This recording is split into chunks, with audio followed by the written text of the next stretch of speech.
Warning.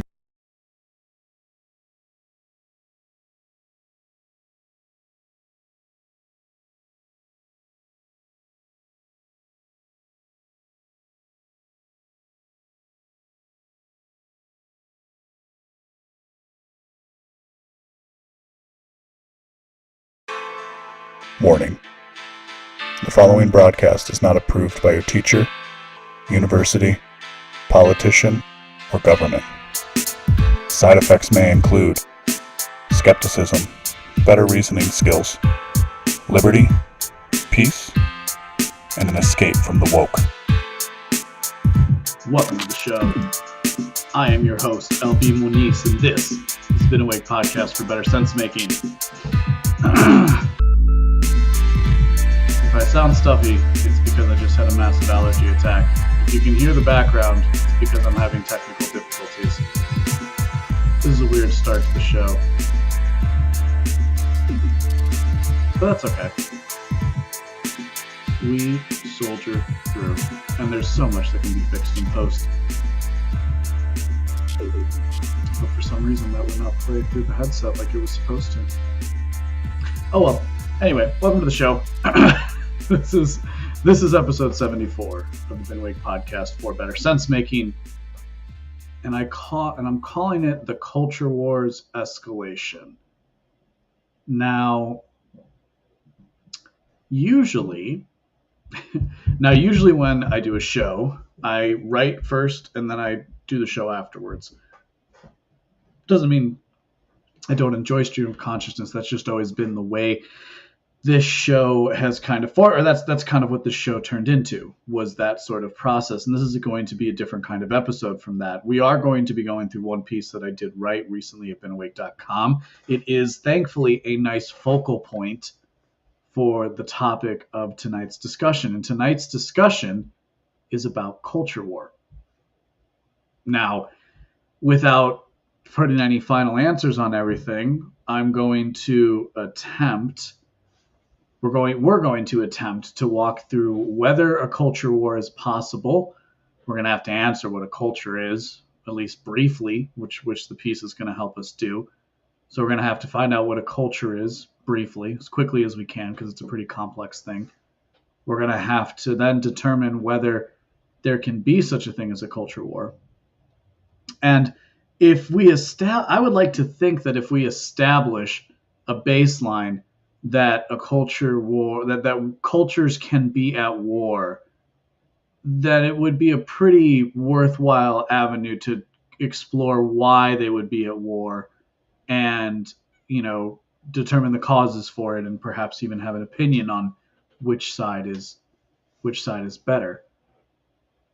Because a word like that is, you could say it's a media fiction. And you could say, rightly so maybe in some cases, but you could say that that there really is no such thing as a culture war. There's just maybe good and bad people. And so is there a difference between those things? So that's kind of, I don't know, that might be where we end up. And escalation, though, is the theme here. And I think the escalation aspect is perhaps what I'm most clued in on, because I guess I really wasn't expecting it. And it's something that's become a little more brash and brazen. So we're going to have to talk about what that means. All in all, if this is the first time you're listening, thanks for stopping by. Welcome to the show. If you haven't already, go to beenawake.com. Make sure you subscribe with your email address. That way we never lose touch with one another. Substack is my online home. So if you wanted to become a patron, you can do so there. You get your first year 50% off. It's $5 a month. And if you like the stuff I do and you want to support it and you want to help me grow the show and make writing and research more of what I get to spend the time doing to bring new and interesting content to you, then you can become a subscriber. You can go to beenawake.com/subscribe, join up today, and join the mission for better sense making. So I think we're going to just start by reading. Well, no, this is where I wanted to start. There was actually a tweet today and this is going to be a nice way for us to wade into the complexity of the situation that is the culture war. So there was it's called a new radical centrism is the user on Twitter. This is just something that was going around today, yeah. And I just couldn't help but add my own little flair. So a new radical centrism says your ideological opponents are rarely communists or fascists or groomers or homophobes. They're just people you disagree with. It would really help the discourse if we stopped calling people things that they're not and stopped framing the debate around childish insults.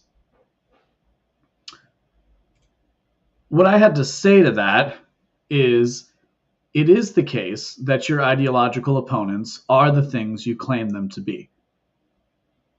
Let me share screen here just so we can get that.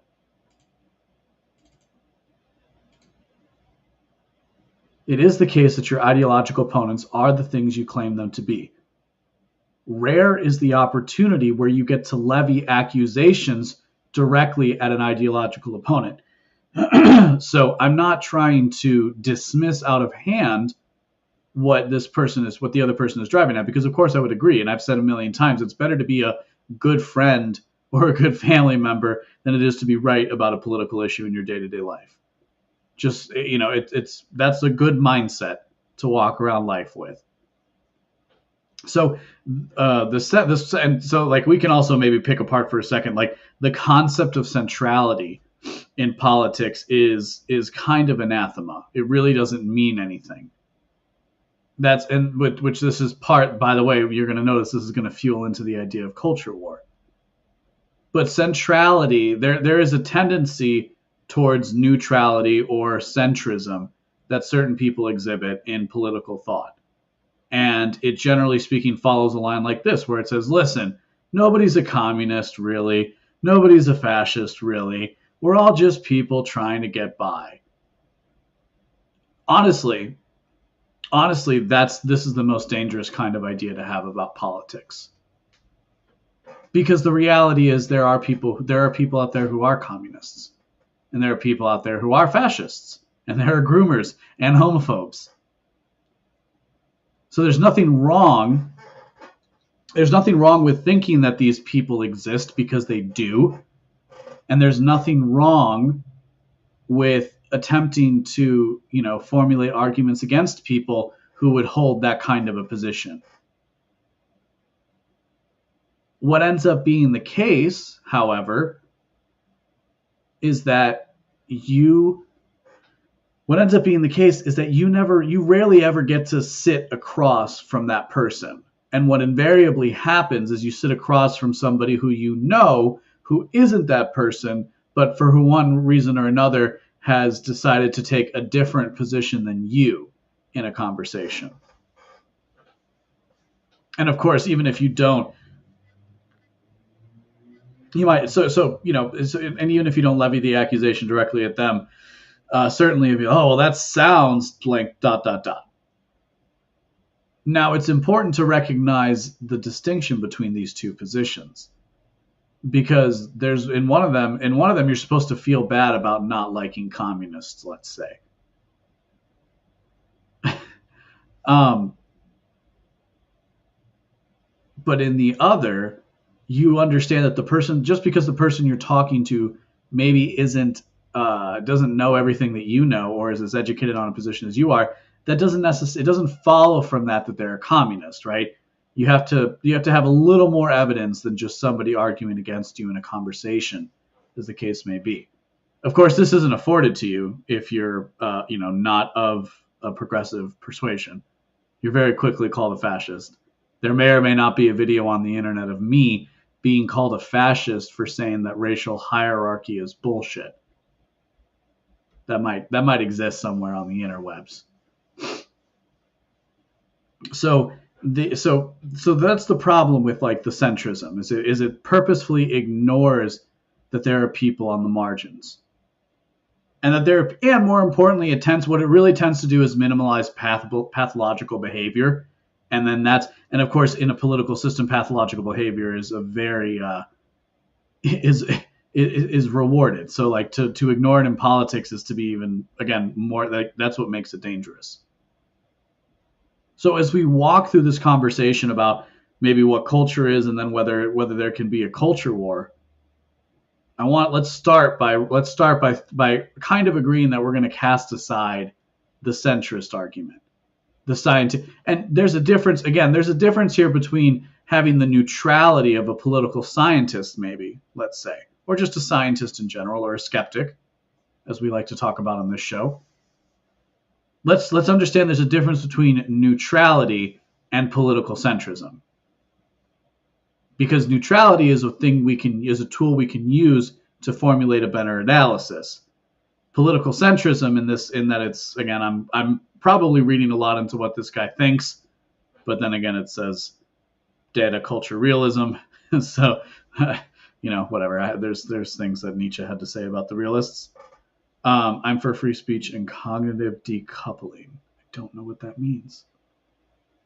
Point is, my conversation about political centrism is different slightly than talking about neutrality. And we have to understand this because, of course, if everything could remain neutral, you wouldn't have to. If everything was always neutral, then there would be no opposition. And if there's no opposition, there's no need to have a decision to be made for something. There's no need for action, we might say. So let's start this conversation off right then by a recent piece that I published at beenawake.com called, one second, Culture and Consciousness. And this is a lesson from a hunter-gatherer's guide to the 21st century. So really, this is, I've been talking about this book a lot. I think it's something everybody, if you're interested in evolutionary biology at all, or you're interested in kind of where some of the how the analysis gets formed at a higher level, for the stuff you hear on this show, this book is a good guide to that. Certainly, I've been trying to use it as best I can, and I have a couple more pieces in mind for some of the other lessons that I learned while reading this. So quoting from the book, we are exceptionally exceptional, unrivaled in our adaptability, ingenuity, and exploitative capacity.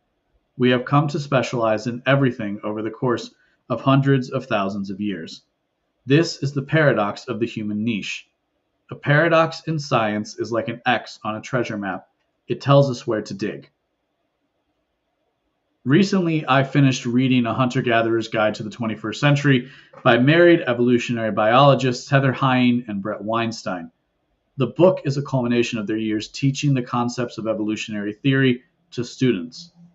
The field of evolutionary biology is relatively new, but it leverages insights from biology, psychology, and other fields into an emergent field of understanding. The trajectory of Weinstein and Heying to national prominence began with a flashpoint in the American culture wars at their former university, Evergreen State in Olympia, Washington. And briefly, what happened there was an equity council wanted a day without whites to further an agenda that has now become common at American universities. Despite his progressive politics, Weinstein did not think it was right to force students or faculty to stay off campus, so he stayed to teach his class. The flashpoint turned into mobs of students taking matters into their own hands, effectively holding members of the administration hostage, while and subsequently having roaming gangs looking for the now controversial professor. For more on the origin story, I would recommend the documentary that they participated with by the guy's name is Mike Nanya, and there's a link, of course, on the piece to his YouTube page. So that's just a little bit of the backstory, and of course, the reason why you or I know about these once obscure evolutionary biologists is very much because of what can be classified an event in the culture wars. right? So here was this university that was very, very left, very, very progressive, and there was a tradition, just to restipulate, there was a tradition there where that originally started off as a day without blacks, and it was meant to show it was meant as solidarity so that people would understand the importance of racial minorities in American culture. And so, it started as a at least I could be remembering things incorrectly, but as a voluntary endeavor. And what they wanted to do a few years ago was just the reverse and said, anybody who's white, you should stay home instead.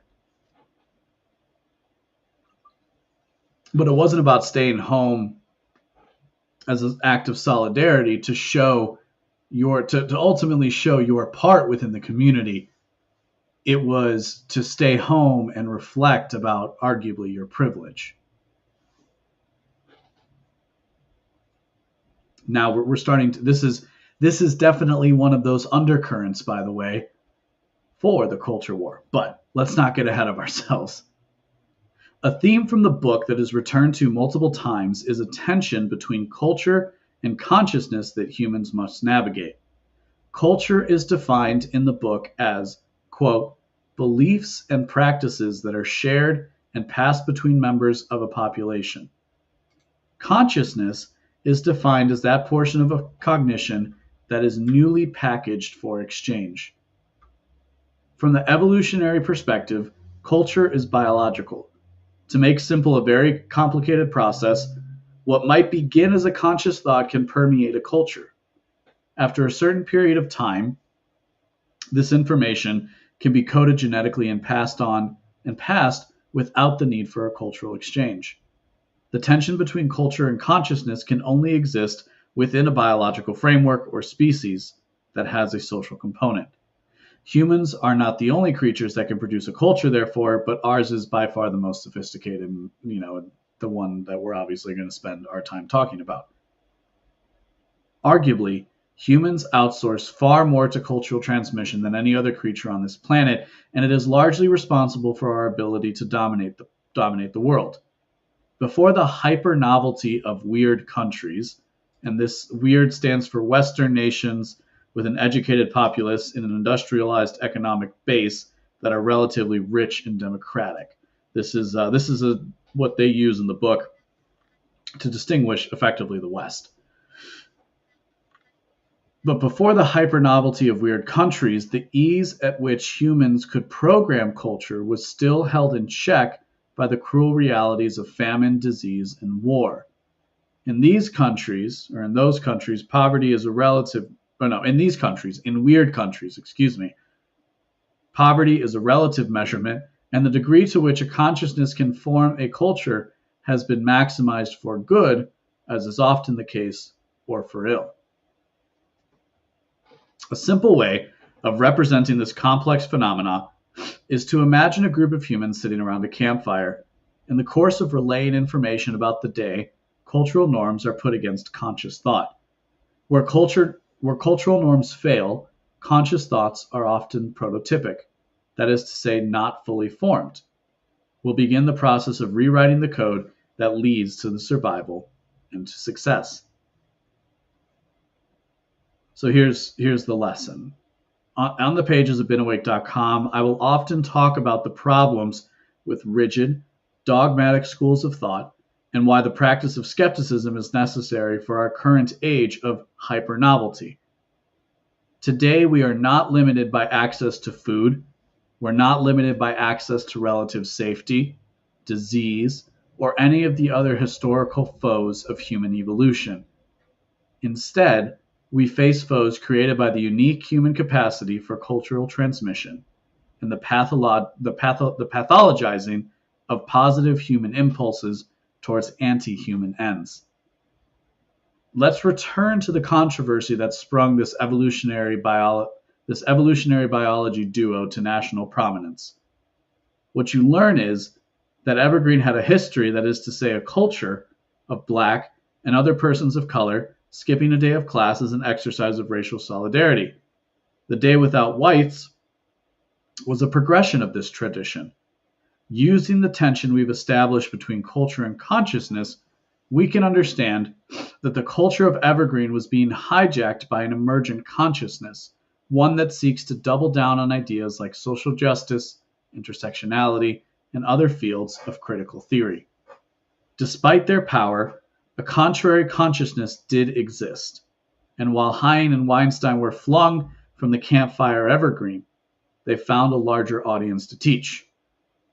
On a personal note, I'm better for having their frameworks to understand the world around me.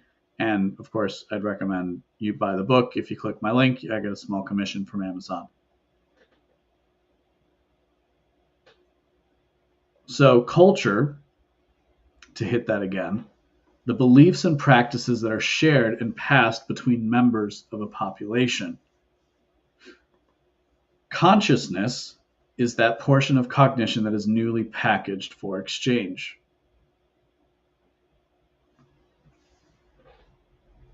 I also like talking about culture as the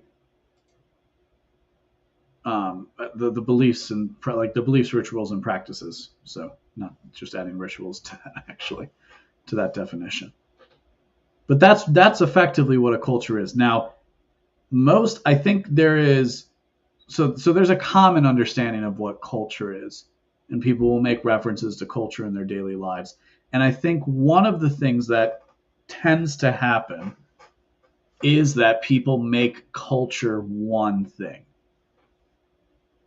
And I don't think culture is just one thing. For one thing, we know that not everybody on Earth agrees with each other about what we consider to be cultural norms. So we understand immediately that there are multiple cultures. I think what can happen a lot of times, especially as we start to talk about like a country or a people or a nation, is, well, people talk about a shared culture. And so the question then becomes, what is that shared culture for a nation? Well, here in the United States, at the very least, we can understand that given our size, there's not going to be one answer to that question. Or to the extent that there is, it's going to be held together by some very basic assumptions about reality. And in fact, I think as we go on, what we're going to see is it is that disagreement about the basic assumptions of reality that have brought us to the position we are today. Because see, as I've talked about this before, but like obviously a human society is a complex organism, right? It's a complex thing. It's a complex ecosystem. So it's not particularly difficult to create complicated explanations and answers for what's going on around us, because it's a complicated system. So there's a lot there to unpack, and you can build up a complicated framework to try and do the analysis. What really is the mark of something is the degree to which it can be spread maximally throughout a population with with the least amount of effort. And people have been studying how to do that for a while. And so that effectively that's another manifestation of this tension between culture and consciousness that's talked about in the book.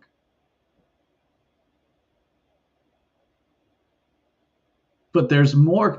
So this is a very long, convoluted way of saying there's more than one culture that we all operate inside of. And what we could do to maybe help ourselves understand this is we could like schematize culture. And we could start at the individual or at our biological level, really. And we can work our way out in concentric circles until we reach the level of civilization. So I've done this a few different times, but basically it kind of moves out in, different circles. These are the various levels at which you as an individual person interact with what we call culture, and the different levels at which culture can influence you. So you start with your closest circles, right? Your family. There's a culture you get from your family for good or for ill. It might have particular ethnic connotations as well. You might then move to friend circles, maybe where you went to school, geographic areas, your where, what part of the country you grew up in. Is there an accent? Is there a different language that you're speaking? So there's then, geographic, regional. You might then kind of have vocational culture as you get older, right? Engineers have their own culture. Salesmen have their own culture. Serial entrepreneurs, venture capitalists have their own culture, have their own unique ways that they interact with each other within that work environment, such that it can actually be, you can actually notice these things outside of the work environment. So these are all different parts of your life every day that you're interacting with a different version of what we might call culture. As we get farther and farther out, though, right, this is like a ripple from a stone entering the pond. As we get farther and farther out, or we're dealing with more and more people who ascribe to this label and identity, if you will, the ideas that unite them are going to become necessarily simpler and of a lower resolution, which is to say they're going to have less complexity. And so therefore there must be some sort of power within that to like unite people along such a simple message of something. So of course a big proponent for cultures, or a big place from which culture emanates, are religions. And then, of course, at the level of society, we start to have governments. And we also have universities and media institutions as well that would be purveyors of culture. Each multiple, right? There's multiple media outlets. Each of them is known for having its different culture. So hopefully at this point we're a little more loose at what we understand a culture to be, because this is a better way of understanding culture. If you think culture is just this one thing, and there's like the United States culture, and then there's a European culture, and like, well, okay, already immediately there's a lot more complexity to something. We can, of course, try and have a conversation about US culture versus European culture, but it underlies a bunch of other assumptions that we should probably get out of the way first. Like I said, the schema here is to show the complexity of this thing that we call culture. And what I'm trying to show is how it can be multiple things at once.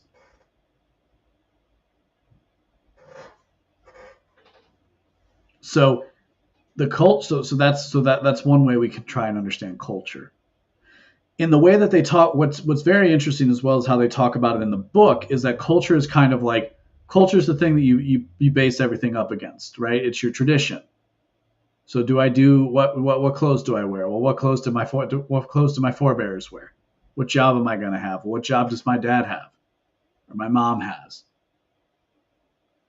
Right? You look for these things because because frankly, your brain's always trying to figure out how to create a heuristic and to get as quickly as possible to a solution. And so it's a pretty easy solution to say, well, what can I do to make money? Well, this person who I have 50% of their DNA can do this thing, so maybe I can too. Right? Like, so that's not a super difficult thing. And of course we tend to see this.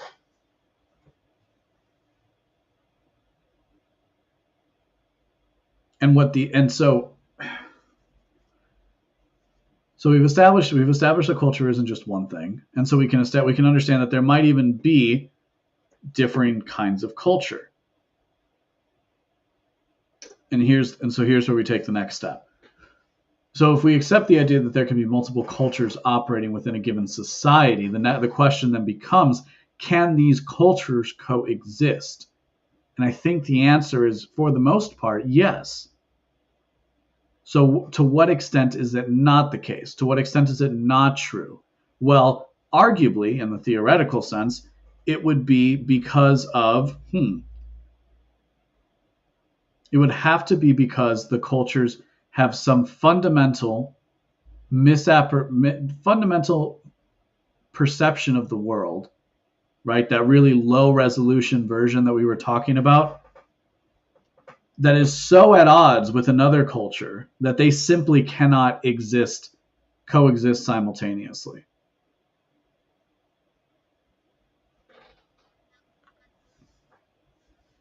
And of course, what that actually looks like in the real world is a little more of a relative statement. We're so trained because we listen and we love movies and we love books. We loved books and we love TV shows, right? Where you have a season, a 12 episode season.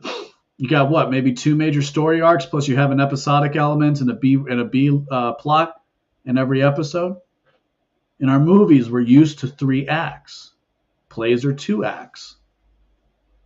We become accustomed to a way a story is told, and we expect reality to conform to that. I do think at a fundamental level, we expect reality to conform to the stories that we're told, because story is part of that transmission of culture, right? How do you know the culture of a people? You know their stories.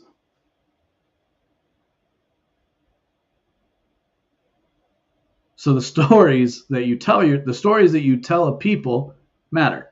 I feel like this has been a pretty well-established theme on this show. So who tells the stories in society? Can you think of a more influential American company who tells stories than Walt Disney, than the Disney Corporation? What today is a behemoth started as the vision of a man. Probably men. Some women too, I'm sure. But Walt Disney, what he set out to do was to tell a lot of the stories of Western canon, and to bring them alive for a new generation. And these are a lot of them from the Brothers Grimm. They're fables. Fables are very close to myths. We've talked about myths a lot. I love talking about myth, because a myth is a story with a lesson, same as a fable, right? There are supposed to be lessons you draw from it. It is not merely something you go to consume strictly for entertainment, as we so often do with the easy access we have to various forms of media today.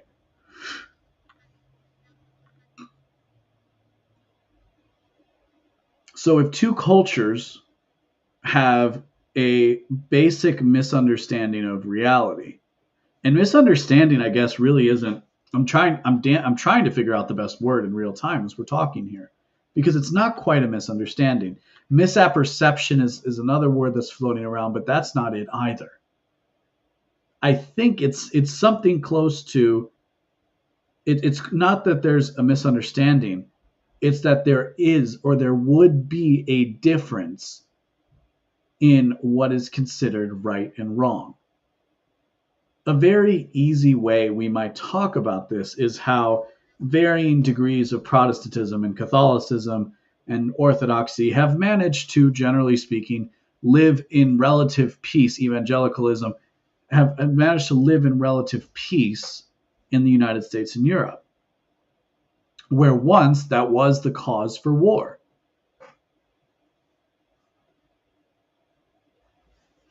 So we can understand that. So that's an idea where, while there are certainly differences between denominations of Christianity, and again, I'm just using it because it's a really easy one. While we understand that there are differences between the denominations of Christianity, we can also see in real time that most of the I guess perhaps most of the important stuff is kind of agreed on. Certainly as it relates to like the direction of society. Should society be pro-human or anti-human, or pro-life or anti-life? That's generally a question that the Christians, broadly speaking, and most of the people of faith across the world actually do agree on. It takes some different flavors here and there, but there is something of a consensus. So we're at the point, I think, where if you weren't sure that cultures could be at war or that there would be a culture war, you're a little more warmed up to the idea. Now we need to talk about the cult of American democracy. Because the cult of American democracy inflames a culture war. Because in fact at a population level, it's actually beneficial for keeping a people in check, we might say. So what do I mean when I talk about the cult of American democracy? Well, I mean the Democrats and Republicans, people, generally speaking, the people who believe so much in America, or rather believe so much in American democracy that they are basically worshiping that thing. These are the people who dutifully vote for president every 4 years, even if they don't pay attention for the other 3. These are the people who wake up and get their marching orders from CNN and Fox News. These are people who are plugged into what I consider to be, and you do too, or hopefully, or you're at least listening to it, a dying vision of the United States of America. I use the word democracy specifically to talk about perhaps the dawn of the progressive age and onward. What is effectively the time of capitalism too, if you will. But this cult of American democracy is comprised of broadly speaking, Republicans and Democrats, but specifically those Republican and Democrats whose identity is informed by their being Republicans and Democrats. There are plenty of us out here who are interested in politics or not, who do not need to be an active member in the cult of American democracy. But we're all kind of born into it. It's just part of our culture. And of course, the root of cult and culture should tell you something about the word. We malign it too much in everyday usage. I've talked about how the cult of American democracy basically gives you 2 prepackaged answers that are always going to be at odds with each other. And what happens is if you give that to a population, especially a population of significant enough size, you can keep them disagreeing with each other and not paying attention to perhaps the bigger picture. This is to say, I think while most cultures can live in peace, there has been an active and intentional stoking of cultural tensions within the United States going back at least 100 years. You can argue that it's an eternal thing, and I would maybe agree with you, but I'll put it at least 100 years, picking up in the 60s, ramping up into the 21st century, and basically finding out the brake lines are cut in 2016. So what started as a way to try and maintain control over a population can exacerbate, especially over the course of generations, political divides and cultural divides, moreover.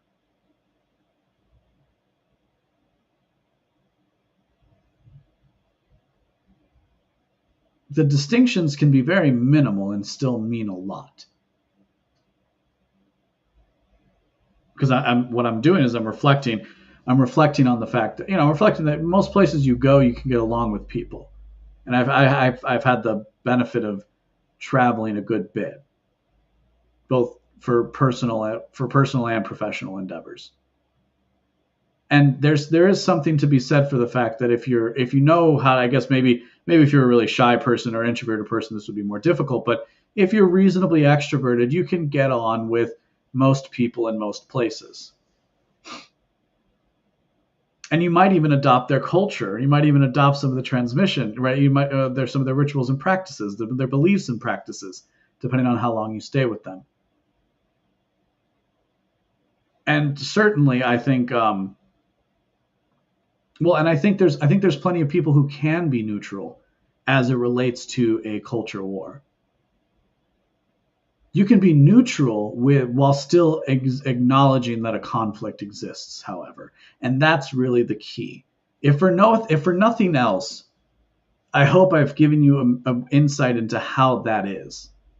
How you can have some neutrality about a situation, but still understand that it exists.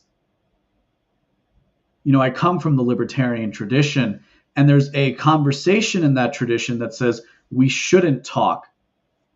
We shouldn't talk about cultural issues. We should only focus on economic ones.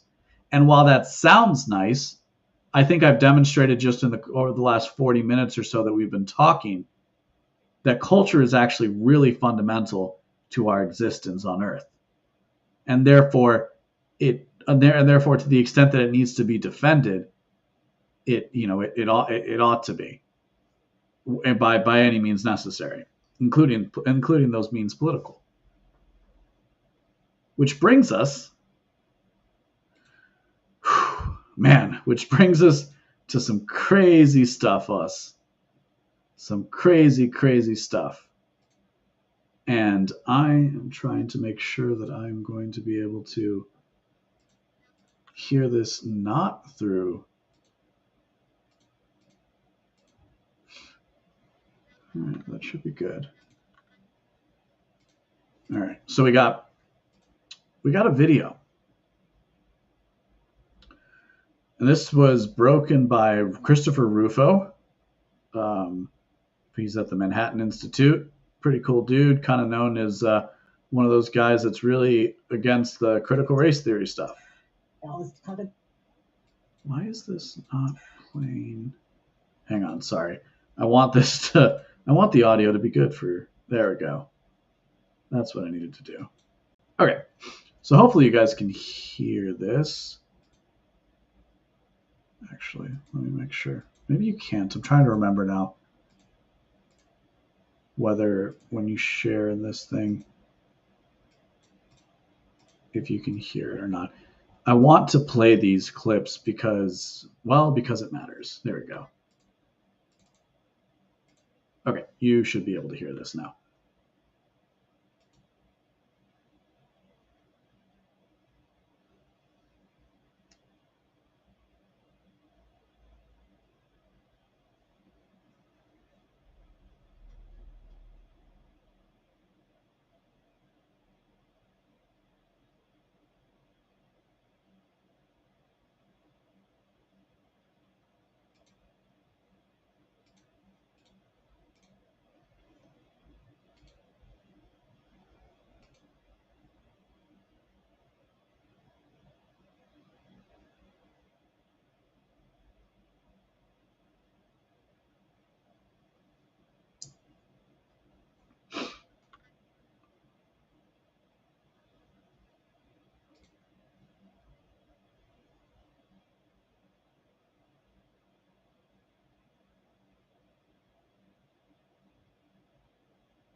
What was it that she said? It was that something that's been very eye-opening for me, I feel. And perhaps had this moment not happened, I, as a leader, and as well as my colleagues, would not have focused on this. What's the this in this situation? Well, if you've been living under a rock, sorry, if you haven't been living under a rock, I should say, you probably heard about this bill in Florida that was recently passed. Well, that's what's going on here. That's the this that's causing this woman who has 2 queer children to cry. What we're about to say. What I'm about to read is a bill that was passed in the Florida House. And then we're going to listen to another. And then we're going to listen to another Twitter video. The Parental Rights in Education, House Bill 1557.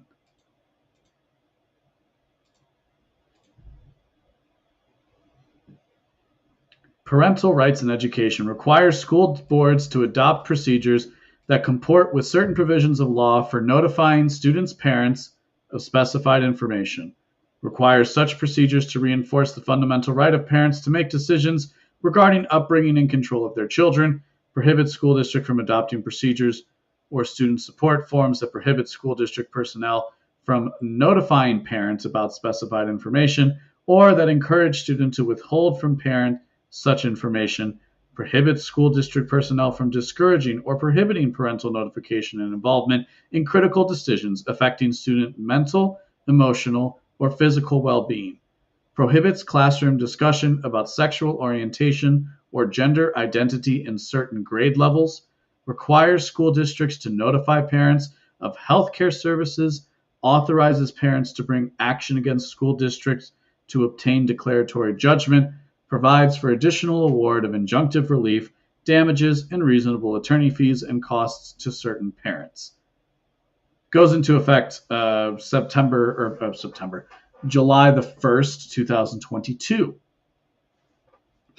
This is the bill that had a Disney executive crying during I think it was like a town hall that they had. What this bill does, let's read it again, but the key parts, let's say. So of course this is the line that everybody's discussing. Prohibits school district personnel from here we go. Prohibits classroom discussion about sexual orientation or gender identity in certain grade levels. Those grade levels, I believe, settled on were kindergarten to 3rd grade, 5 to 8-year-olds. Can't talk with them about who they want to sleep with. Sorry. This is the level of absurdity that we're at. Okay? With this bill, this isn't, you can talk about gray areas all you want. This isn't particularly awful. Saying that from 5 to 8 years old, you shouldn't be talking about who you're going to sleep with when you grow up and become sexual. We are not a species that is born sexual the way other species are, biologically speaking. We're a species that becomes sexual. We go through puberty. There is a time in our life where we have nothing sexual to be or to do. And that is the appropriate way of things. Arguably, those ages include 5, 6, 7, and 8. Certainly they would for me. And so what this is saying is your sexual orientation, sexual orientation means the sex you're attracted to. Gender identity, I guess, just means what you like to wear, but then That's really no, sorry, that's gender expression. Gender identity is supposed to be what you feel you are. Look, this isn't. Again, this doesn't say that you can't be a thing, but this is saying that you can't talk about it with certain kids. And more importantly, if you notice the four sentences leading up to that, were all about making sure that if you were even going to approach, if you were going to have a conversation like this, let's say a student does approach a teacher and says, I feel as though I am having gender dysphoria of some kind, and I feel as though my psychological well-being is not going well as a result, and I feel suicidal as a consequence. Now, first you might say that's a really articulate 7-year-old, but then what you think you would do next is call the parents. If something that's psychologically important, like and fundamental to the child's being, who should be involved in that decision? Well, of course, the parent. If you just that's your first assumption. Doesn't mean that there aren't crappy parents out there, but it does mean that in a particular instance, if something is important, if something is critical to a child's well-being, the parent should be informed. And that's what most of this bill deals with, is saying that parents have to be informed when decisions are made. And of course, why? Why? Because in different parts of the country, it was occurring that children were getting hormone blockers, going to different kinds of consults, that children were being called by different names and different pronouns in school based solely off the child's discretion, and the parents were not involved. It's this kind of environment, this kind of political milieu, that caused the Florida legislature, supported by the governor's office, I'm sure, to come up with this very reasonable bill. It doesn't really do all that much. At 9 years old, you can talk all you want about sexual orientation and who the 9-year-old is going to have sex with someday. Someday, right? See, I don't like, by the way, lest I be accused of going too hard in one direction, because I do like to. I don't necessarily care about neutrality, but I try to see every side of a subject that I can. What's happening now as a consequence, what's happening as a result of this escalation in the culture wars, is that the right is adopting the left's rhetoric around racism, and they're just reinserting the word pedo into the conversation. Now, it's useful because nobody likes to be called a pedo or a groomer, but it is one of those things of, but in that we're fighting a war, we need to be a little more discriminate with our attacks. See, this is where, again, this is about better sense making here, right? And sense making is very much part of an information, a way to defend yourself against an information war that's being waged around you, if you will. Right? It's about wading through the information that you're given on a daily basis and to try and make sense out of it. So what we're trying to do right now is make sense out of this dang culture war. That bill that we just read had Disney come out and say, have a town hall where the following was said. We already listened to 2 of them. Let's listen to the 3rd one, shall we? Was it this one? No, it was this one.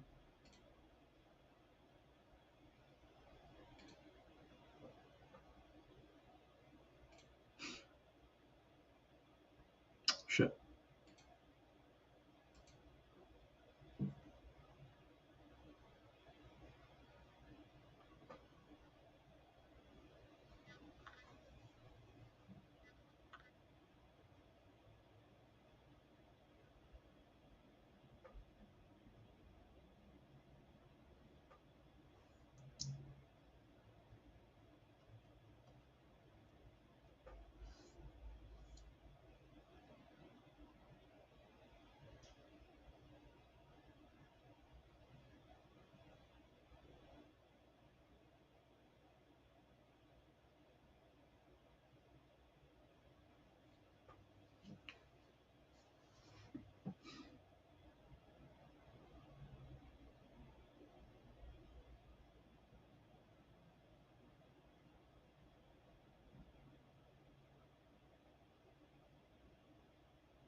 So we kind of knew that's what they're going to throw at you, though.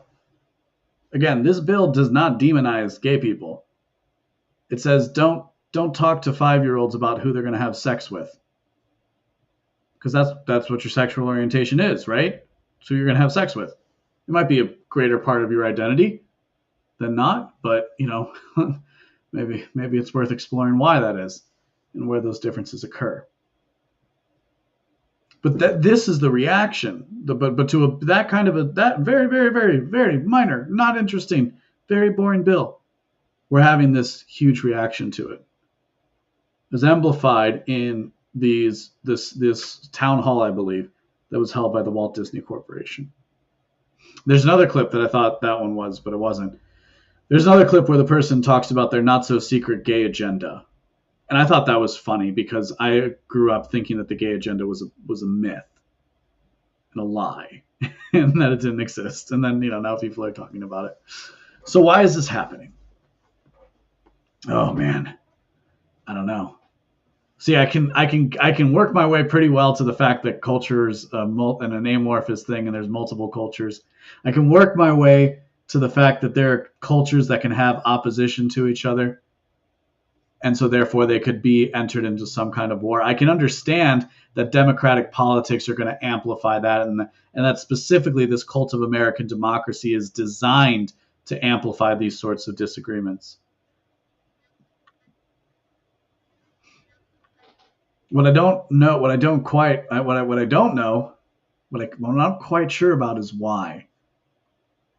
But what's interesting to think about is that the why might be the easiest thing in the world to understand, which is our basic biological desire to reproduce. Now, we're gonna take a weird turn here for a second because I did want to talk about this story but let's keep that in the back of our minds, that it might actually be tied back to that basic biological need to pass on one's genes to the next generation, because we can complicate that matter a little bit. There was an article that Glenn Greenwald posted that I thought that's worth tying in here, because right now we're hearing that we shouldn't rush to judgment and we shouldn't rush to call people pedos. But there's this great piece that he wrote reminding all of us that just around this time last year, the New York Times painted Matt Gaetz, a representative from Florida, as a child sex trafficker who was about to be charged. And of course, he hasn't been charged yet. Let's see. I want to just read a little piece of this thing.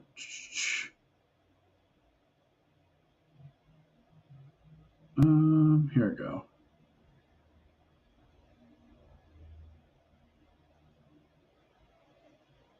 We should probably just read this whole thing, but that's okay. One can make a similar. In other words, all right, so basically, here's the story.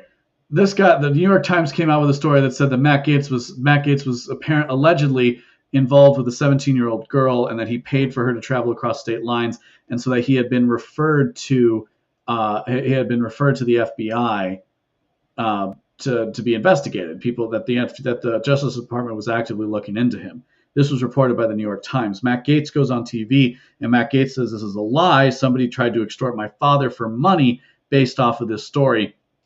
And a year later, the only person in jail is that guy who was trying to extort his father. But see, you can do that to a Republican congressman. You can't require that if a student talks to a teacher about how they might be gay, let's say, that teacher can't that teacher has to keep that secret from the parents. That's a bridge too far.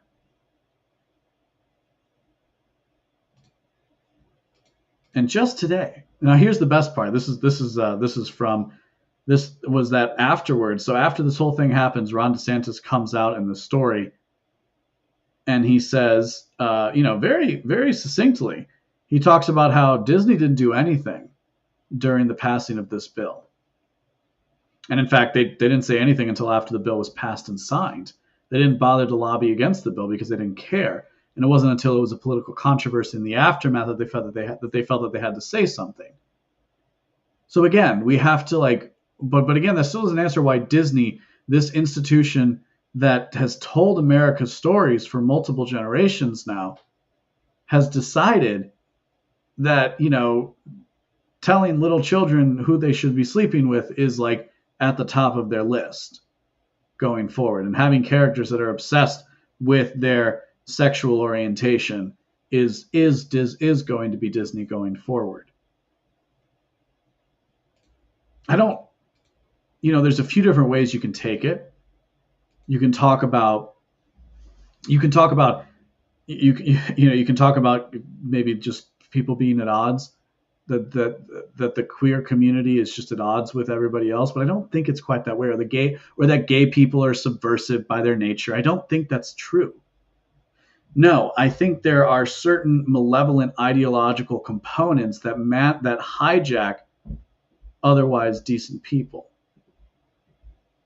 And I think people in the gay community have traded the power that comes from political representation and like having your identity being cachet.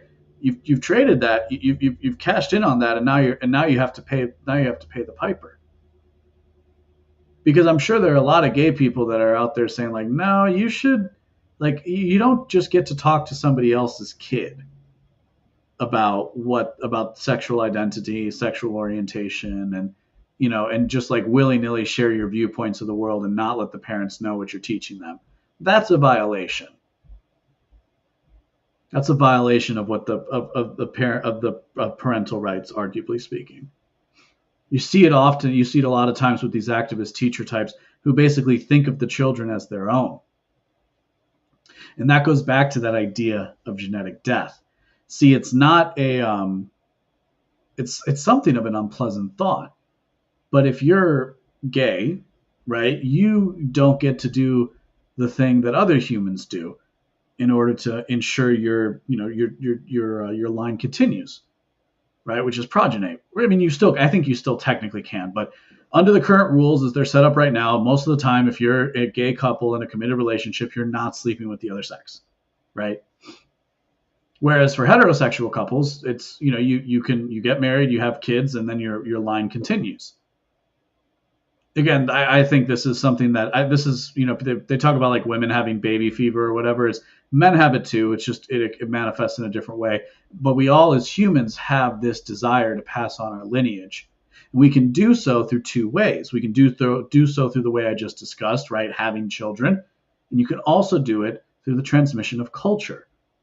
So you can also do it in the way that somebody, maybe an uncle passes on what he knows to a nephew, even if that uncle doesn't have kids. And that's another way that humans can pass on their genetic lineage, because culture is biological in a very real way. So when you're faced with, which is to say, if we're not careful, everybody, gay or straight, is faced with genetic death. And what I think is that as there are malevolent elements, to be sure, but what I do believe is at the center of one of the circles that helps to understand this issue of the culture war is that kind of thing. Now, we might even borrow a word or steal a word from the left, namely heteronormativity. Right? Which is like, heteronormativity is about like that you think that the heterosexual viewpoint is the most normal viewpoint.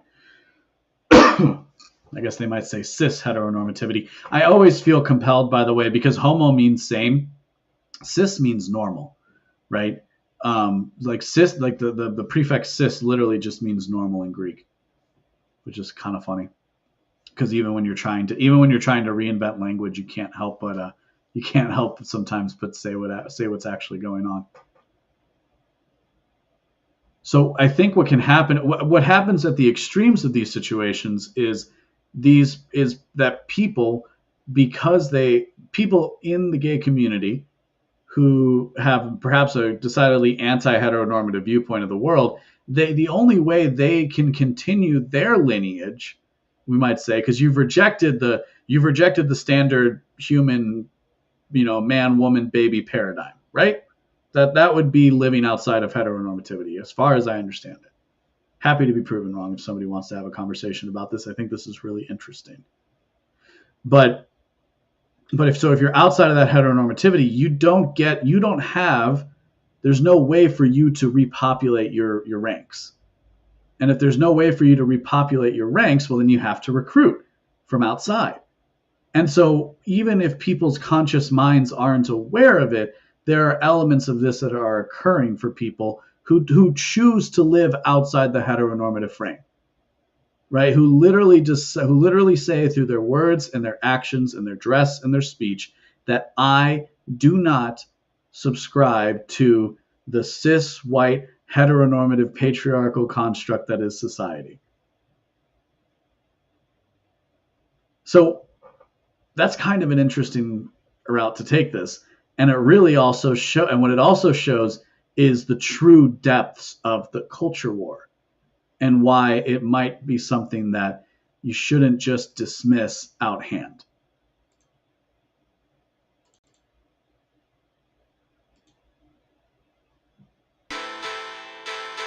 That's going to do it for today. Hope you guys like this episode. Like, comment, subscribe, and follow me on social media at the LB Muniz.